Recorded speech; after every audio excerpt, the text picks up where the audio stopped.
Have you ever craved authentic Mexican food but don't want to pay a fortune just to go to a restaurant? Then you should make this Chipotle black beans and Mexican rice recipe. Now there are so many recipes where canned beans are fine as well, but please, for this recipe it is non-negotiable to use dried beans. Because when you have a dish where the beans are the main component, you want to maximize the flavors. That's only possible if you use dried beans. The way you season the black beans, or dried beans in general, is pretty easy.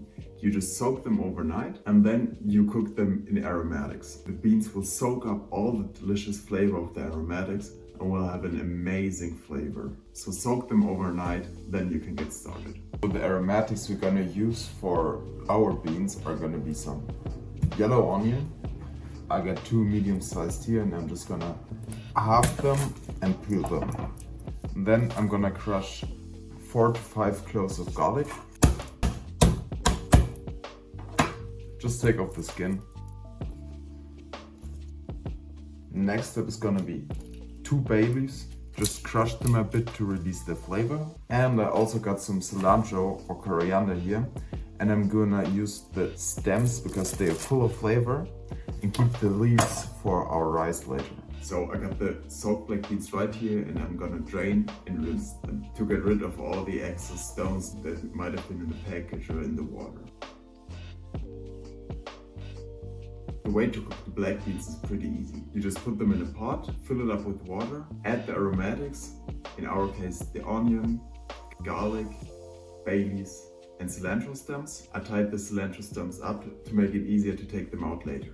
Then you just want to bring the pot to a boil and simmer the whole thing for roughly 60 minutes. You know the black beans are done when you can easily smash them like that.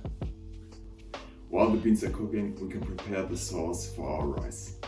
So I got some fresh tomatoes here and I'm just gonna have them.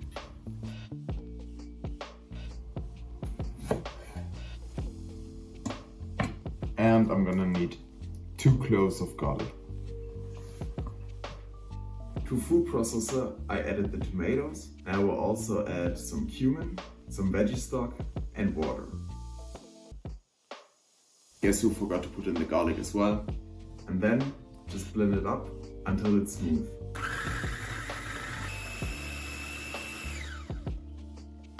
I'm gonna give it a little taste test.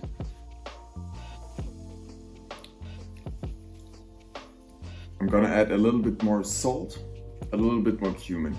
I realized that it needed more salt because in the beginning I totally forgot to add salt. This is the consistency you're looking for, smooth and runny, because you want to cook the rice in it later. So now we're gonna start with our rice. Okay, now for the rice. We need long grain rice, and please rinse your rice before you use it.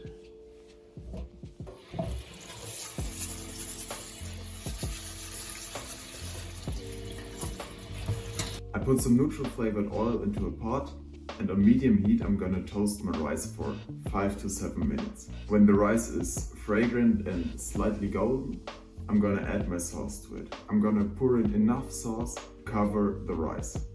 I also added a green chili and some cilantro leaves.